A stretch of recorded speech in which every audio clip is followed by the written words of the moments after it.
Hello friends, কেমন আছো তোমরা সবাই? আশা করি অনেক ভালো আছো। আমিও খুব ভালো আছি। আরতির লাইফস্টাইলে তোমাদের সকলকে অনেক অনেক অনেক স্বাগত। তো দেখো, আজকে কিন্তু নতুন একটা রেসিপি নিয়ে এসেছি। কাঁচা তেজপাতা দিয়ে কাতলা মাছের ঝোল। খেতে কিন্তু অসাধারণ লাগে। মশলাটা আগে শিলে বেটে নিলাম। আর শিলে বাটার মশলার তরকারি তো অসাধারণ খেতে লাগে। দেখো, মশলাটা কষানোই হয়ে গেছে। জল দিয়ে দেবো। আর মাছগুলো দেখো কত সুন্দর করে ভেজে রেখেছি।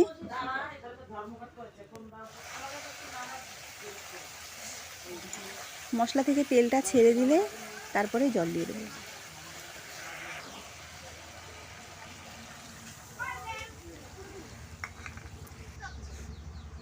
যে বন্ধুরা আমার চ্যানেলে নতুন আছো অবশ্যই সাবস্ক্রাইব করে পাশে থেকো।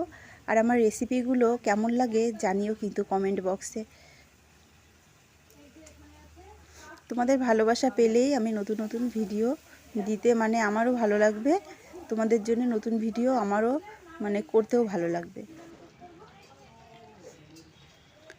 দেখো, মাছের ঝোলটা কিন্তু ফুটে গেছে।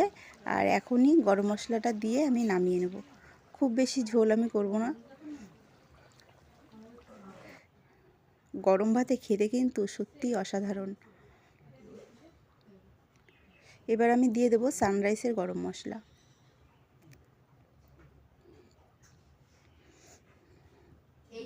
তোমরা চাইলে গরম মশলাটা নাও দিতে পারো, না দিলেও কিন্তু খুব সুন্দর লাগবে খেতে।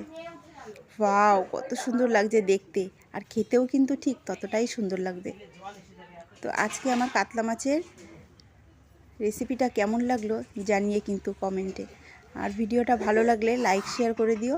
আর যারা আমার চ্যানেলে নতুন আছো অবশ্যই সাবস্ক্রাইব করে দিও চ্যানেলটি, যাতে নোটিফিকেশান তোমরা সঙ্গে সঙ্গে পেয়ে যাও। আর সবার মধ্যে শেয়ার করে দিলে নোটিফিকেশানটা সবার কাছে পৌঁছে যাবে। তোমরা সবাই ভালো থেকো। তোমাদের সঙ্গে আবার দেখা হবে নতুন একটা ব্লগ ভিডিও নিয়ে। সবাই ভালো থেকো। টাটা।